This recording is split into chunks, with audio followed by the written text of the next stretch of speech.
waxaan aad u dhaliilay oo kaalintoodii gabay ninkii wadaad la oran jiray in baqdin aan qabo oo gaar ah oo walwal ah oo armaa dhimata ay haysaa ma jirto marna dhimasho walkeed ma qabaan aniga horta xilligan xil ka hayo haddii inta oday taga shabaab la soo shiimaado odagal meesha ku ka soo galaan ku toogan lahaa haddii anigu xilliga xilka arrintaas dhici lahayd waxa soo haray dulli baan nahay macna malaha anagu daanyeeraan nahay dal gaalka ay leeyahdaan deganahay lacagtana ka gurta annagana hana laynay ku soo yiraahdeen way bulshada u dabacsanteedu kuma ablaan cidda shaabina la heshiisa annaga la heshiinayna ma keena soconna ma hal ogow ta ku sheegay wallahi inaan socon وهجاج داوديال هلك عن كسبنا هاي ومجالة جال كعيو حرمت جوال كمدب وحا يهرب فديه مدح يقول سري جوال كمدب معملك أمد دولة بنتلان عبد اللطيف موسى وكم قعدات حل بعد سيارة فرينا وقصة ترسنا بعرمان في صوماليا بدوبيا وحن شعل هاي إن عن وحكوا الدينو أرمك صليسان أمنك جوال كمدب بدالها iyo waliba shaqada imika ka socota magaalada Gaalkacyo gudoomiye ku soo dhaw dalmar media waxaanu ka nimi aniyo saaxiibaday dhowr kamid ah magaalada Garowe waxaan jecel lahay ugu horeyn in aad warbixin naga siiso tan iyo intii gudoomiyaha aad noqotay maxaa ku soo kordhisay shaqadii hore uga socotay gobolka waa mahadsantihiin gobolka horta aad iyo aad baa maxaad ku soo kordhisay waxba ku soo kordhinay oran mayno laakiin waxaan leenahay gobolka shaqo ka socotay waanu sii wad gobolka markaan imanaynay runtii meel aad looga nuxuu joogay oo hooseysa amni ahaan dadka cabsi badan baa ku jirtay waxay la doono meel ay shabaab ka samaysteen uu noqday heer odayaashiisu ay xarumahoodii iyaga inta ugu tagaan meelaha haysteen heshiisa kula soo galaan buu gaaray gobolku qabaa'ilada ay soo wacaan oo yiraahdaan qabiilkii aan nala heshiin waa laynaynaa aniga gobolka markii la magacaabayay waraaq la soo diray laguma magacaabin madaxweynaha yimid uu ii magacaabay 2 bilood buu fadhiyay galmudug buu la shiray heshiis bay galeen wada shaqayn baa lagu ballamay dadkii buu wacyi geliyay bulshadii buu dhex kala si badan ula shiray salku wuxuu u dhigay in wax dhaqaaqaan operationka koobaad oo xaradii kabka oo mushkilad gobolka ku ahayd oo xarun khamradana lagu gado property dawladda iyo dadku leeyihiin gacanta isaga haysta khaasii bay ahayd iyadii buu markiiba ka howlgalay oo baneeyay annagu halkiiba marka shaqadii ka sii aan baqaadnay ciidan baa naloo keenay waa wadnay muddo dheer baanu hadda 6 bilood waxaan wadnay inaanu magaalada amnigeedii iyo kalsoonidii dadka dib soo celino dakhligu waa kordhay oo intuu joogay markaas waa ka 10 jeer jibaarmay meel sar u maraya dadkii kalsoonida waa soo noqotay magaalada dhismayaashu waa ku socdaan daladii shabaab oo ka dhisneed meesha networking u joogay Gaalkacyo xoogiisi waa jabinay waa gacantaanu gelinay si fiican mar dhowna waxa dadku arki doonaan oo indhahooda aan tusi doonaa wax cad oo ku saabsan dhibta aan shabaab gaarsiinay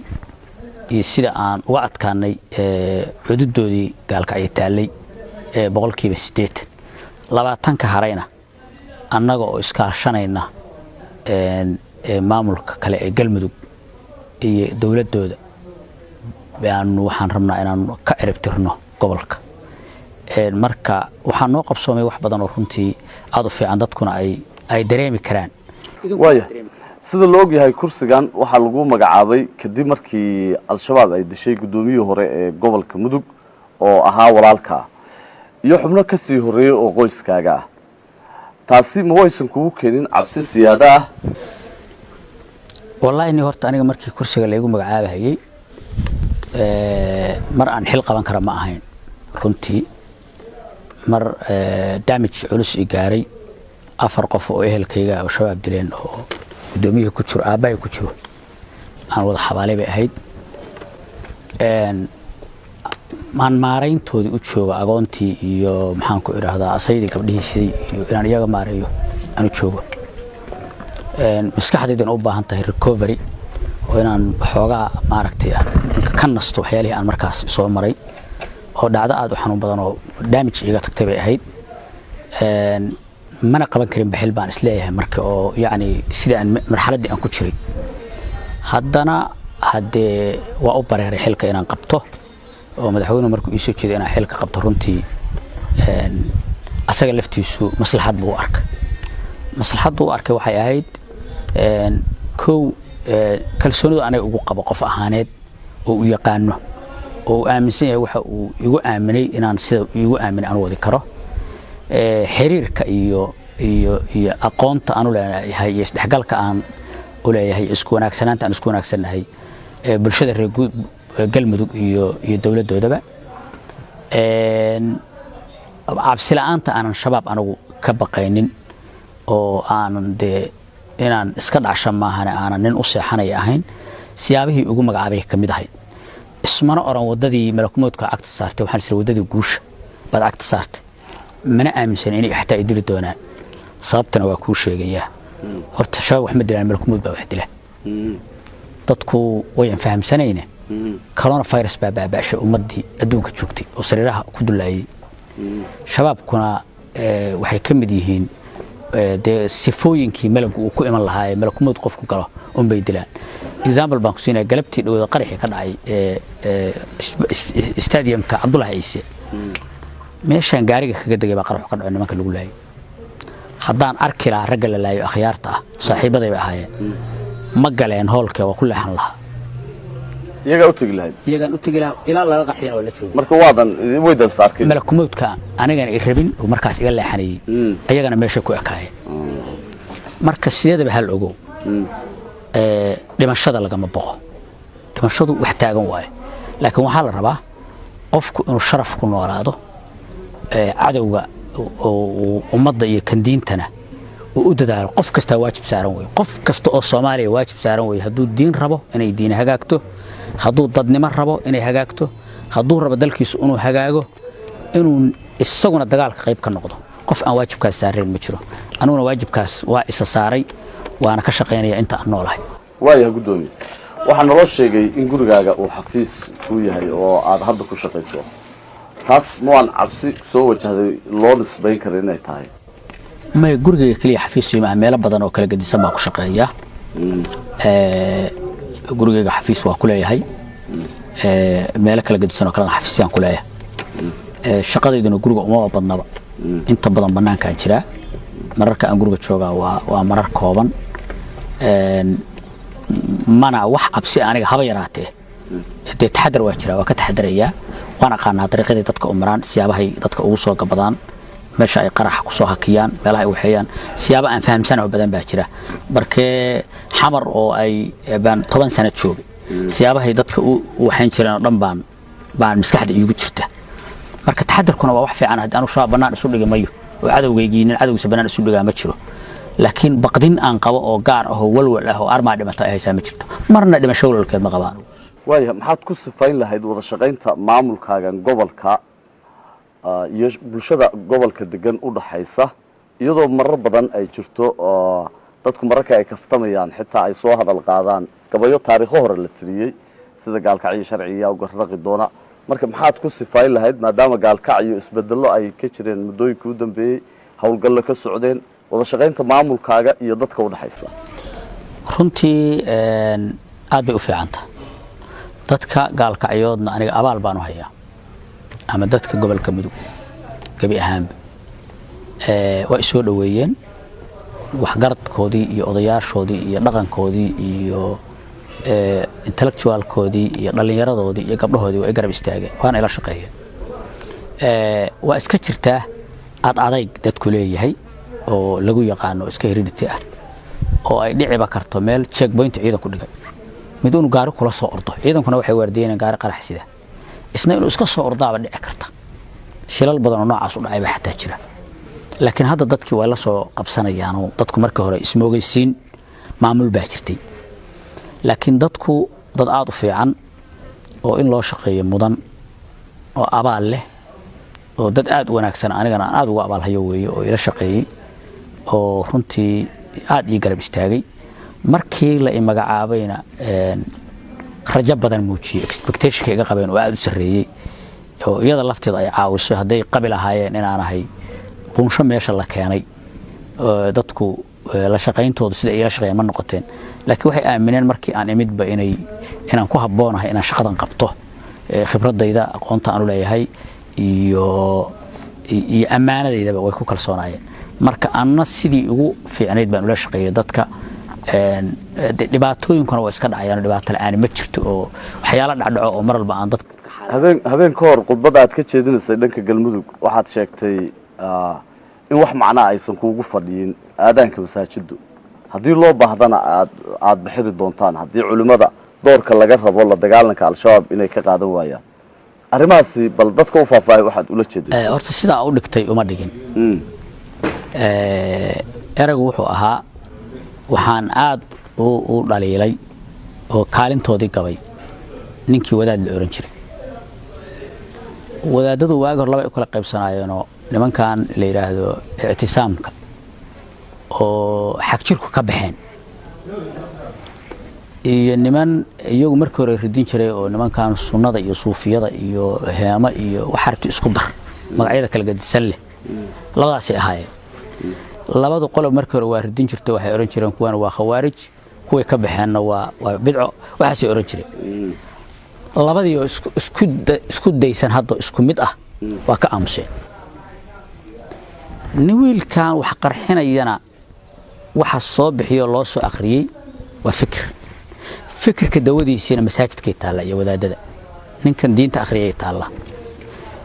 haddii waxa laga aamusana waa raalli ahaansho wadaadkii markuu aamuso oo uu sheegi waayo fikirkan khaldan inuusan fikir islaamka shaqo kula ahayn falka ka dhashaan uu yahay fal wuxushnimo ah oo islaam ka soo horjeeda fal ka dhashaan uu yahay fal wuxushnimo uu yahay wadaadku uu sheegi waayo macnaheedu wuxuu noqonayaa diinta saxda ah shabaab baa haysta dadkay leenayaan waa ku saxan yihiin aniga marka waxaan wadaadow masaajidii baad ku jirtaan waxbaad akhriyeysaan waa tukanaysaan shabaabna ma soo qaadaan shabaabna waxay ku dilayaan waa diin annagana masaajidii ma gallo aniga masaajid baa igu dhegan mana ku tukado inuu xiran yahay inuu addimo inuusan addimin in haddeer la dunsho wuxuu igu fadhiya lama arko diin caybiga ma aha qof iga masaajid jecel ma jiro yacni sabcatu yudilluhum allahu fii dillihi yowma laa dilla ilaa dillahu waxaa ku jira nin qalbigiisu masaajidku xiran yahay dadkaasaan ka mid ahaan jira anugu masaajidkaas waxaa iga hor istaagay waa shaydaanka hortaagan xabadda la fadhiya haddaan awoodo adinka horaan ka ilaa dhex fariisan lahaa subaxii markaan salaada kadib soo akhristana waa ka soo bixi lahaa anigii marka haddaan masaajidka geli waayo iyo kumanaan ila mid ah oo Soomaaliya masaajidka carareen wadaadkan masaajidka uu ku har waxba ka sheegayn masaajidku muxuu ku fadhiyaa masaajidku wuxuu ku fadhiyaa masaajidku horta waa xarunta islaamka wax ku daaweysto waa isbitaalka muslimiinta waa xabsiga muslimiinta waa iskuulka muslimiinta intii midna maaha masaajidkan marka wuxuu yahay magaca masaajida qaylu nagu dhibaa wadaadka wax ka akhriyaan wax akhriya wax ku fadhiya ma aha sababta wuxuu ugu adkaa munkarkan ugu adag waa dhiigga islaamka dhiigga islaamka la daadinay hadaadan ridin ninkii daadinayo diin ahaan aan u biskayn waxaad wadaadtaana ma jiro masaajidkuna masaajid ma soconna mayso hal ogow waa ku sheegaya wallahi inaan soconay 10 sano 12 sano masaajid Soomaaliya ku yaal kuma takin marka masaajidku markaan dibadda aado inaan soconayn in wadaadda inta masaajidda noo farfadhiyaan ay markii dad la laayo tarbiyada awlaad khudbada ku akhriyaan socon mayso anagoo masaajidda banaanka faana waa xiraynaa ama dagaalkeena la galayaan haye adigoo askar badan wata baa masaajidkii ku dhici waayna aadid oo ku tukatid wadaad miskiina oo amnigiisa iyo markaas cid u xilqabtaan jirin soo ugu dhacay al-shabaab inuu dagaalkeeda la galo waa su'aal fiican anigu markaan hadda askarta wato wiisha cad baana kaliya ninta kooran baana dadku markay kulligu u soo jeestaan oo adigu aad u soo jeesto saxafiga ah oo wadaadku u soo jeesto oo ka dariiqada u soo jeesto oo muxaadaraad banaanka la dhigo oo meelaha la suuqaa loo soo baxo oo la waa daalimiin waxa fikirka wata la yiraahdo ma jirayaan waa tagayaan aniga marka wiish cadayd baan hadda kaliya gaar dadka ana ka takooran bulshada inteedii kale ay haystaan marka anigu waa takoorka waxaan uga baxayaa oo masaajidka tagaya marka kulligay aan wada sheegno oo wiilka wax ku hordilay masaajidka guriga ka soo baxay dad baa iskale wiilku illa kama iman wiilka wax dilayaan dad ku dhashay odayaasha masaajidda fadhiya iyo kuwa meelaha gabran wiilashoodu waa al-shabaab bari baad arki doontaa markaan maxkamad soo saaro hortooda ku leeyno wiilkiisii buu cishan waayay oo daaweyn waayay ila wiilka hadaan odagay oranayn fikirka shaab waa khaldan oo la aamuso wiilka shaab u raacaya fakar baa laga dhaadhicinaya lacagna waliba waa loogu daraya marka waxaan rabaa anigu hubkii ciidanka waa ka tagaya haddeer bari soo waxbaan ka tagaya hubkii ciidanka masaajidda waa dad jooga soo baxa sameeyay dadka isugu yeereen banaankan tagaya soo baxa ka qayb galaya anaan hal ciidan wadan gaari caadiyana wadanaya aniga wadaad ku xaran inaan inta banaanka soo istaagno aan dhiraahno shabaab idiyeeli mayno diinta aad haysataan diin islaam ma aha dadka aad leenaysaan xaq daraad ku leyseen wadaadadu halka inay soo istaagaan mar iyo bulshadu laakiin marka wadaadku aamuso wuxuu raalli ka noqday wuxuu daaweyn dhakhtarku haduu qofka daaweyn ka war inta dhagaca qaado dhakhtarkan dhagaca dad qofkayso ama isbitaalka weyn qofkayso uu daaweyn way anu ma daaweynay yiraahdo qofka ma daaweysmiya cudurkan dawadiisi wadaadka haya irbadii bana guriga ku xareysta muxuu istaagalaa markan uu dhakhtarkii isbitaalka dadka daaweyn isbitaal ma loo aqoonsan karaa ma yadhe looma aqoonsan karo masaajidka aan diin shabaab lagu ridiyo laga akhriyana masaajidka aqoonsan mayno waa tahay su'aal kale inuu gudbinaa hadda ka hor waxaa jirta ayaamihii lagu magacaabay in aad loo hadal hayay heshiis odayaal ka mid ah qabaa'ilka gobolkan iyo al-shabaab dhex maray oo markaas nooc doona ha tilmaamay heshiiskaasi arrintaasi ay fajac ku noqotay dadkii kale ee reer Puntland oo markaas uu u dhisnaa maamul xagee arrimahaas ku dambeeyay ma saahayeen wax jira heshiiska maca dawladda hadda Saciid Cabdullaahi hogaansho waa ka horeeyay dawladdii hore intii jirtay waa odayaal tageen odayaashu siyaabahay rabaan ha u tageen hal danbay bideen malaha inay al-shabaab la soo heshiiyaan laakiin labada qof heshiinaya marka aniga adigu heshiiska la qoranayno waa inaan anna wax wata adna ad wax wata la isdhaafsadaa heshiis waxaa la galaa laba jaanib oo waxa wada haysta nin bari ra jooga oo aan wax haysta la arag dhumaaleesh ku jira anigu barwaaqadaan haystay kaalay ila yeelo hana idilin hadee raganimada xataa qayb kama aha waa dacfi meesha ugu hooseysa odayaashii de kulli hadda wuxuu kalifayba annaga colaadi naga ma dhaxayso odayaal akhyaar weeye wadankay joogaan waxyaalaha laakiin waa ka sheekaysatay Soomaan ilaa hadda ka hor waxa jirta in Puntland madaxdeedu tiri qofkii al-shabaab caawiya aga taageera saahan dagaalka lagu jiro al-shabaab oo mid la mid ah la galiyo marka hadii aad arintii xilligan xilka hayay hadii inta oday taga shabaab la soo shiimaado odagal meesha ku ka soo galaan ku toogan lahaa hadii anigu xilliga xilka arintaas dhici lahayd xaq baan ku sheegay waa dambiyada ugu waaweyn laakiin aniga hadda odayaashii waagi arinta lagu sheegay wax badan baan ka wada shaqeynay wax badan baan ka caawiyo dawladnimada u baahan ay ugu yimaadeen akhyaaran wada shaqeynay waaye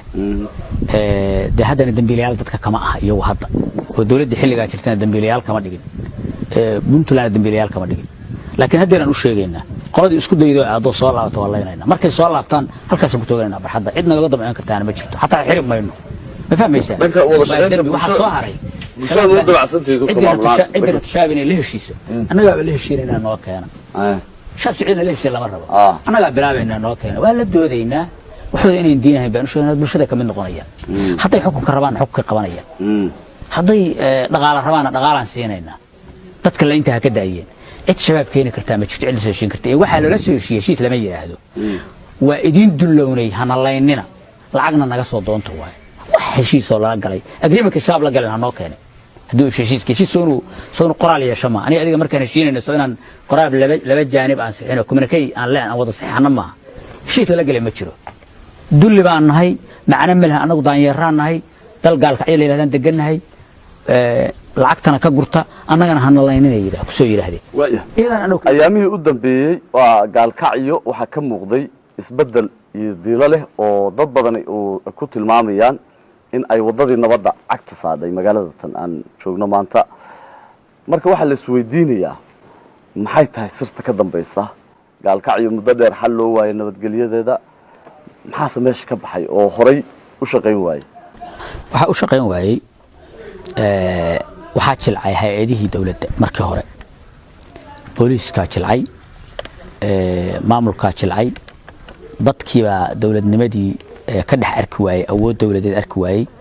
awooddii dowladnimadaas soo noqotay iyadaana keentay in isbedel yimaado dadkuna dowladda aaminaan dowladdiina waa shaqaysay oo hay-adaheedii iyo administrationka dowladdu iyo amnigeedii baa dib u soo laabtay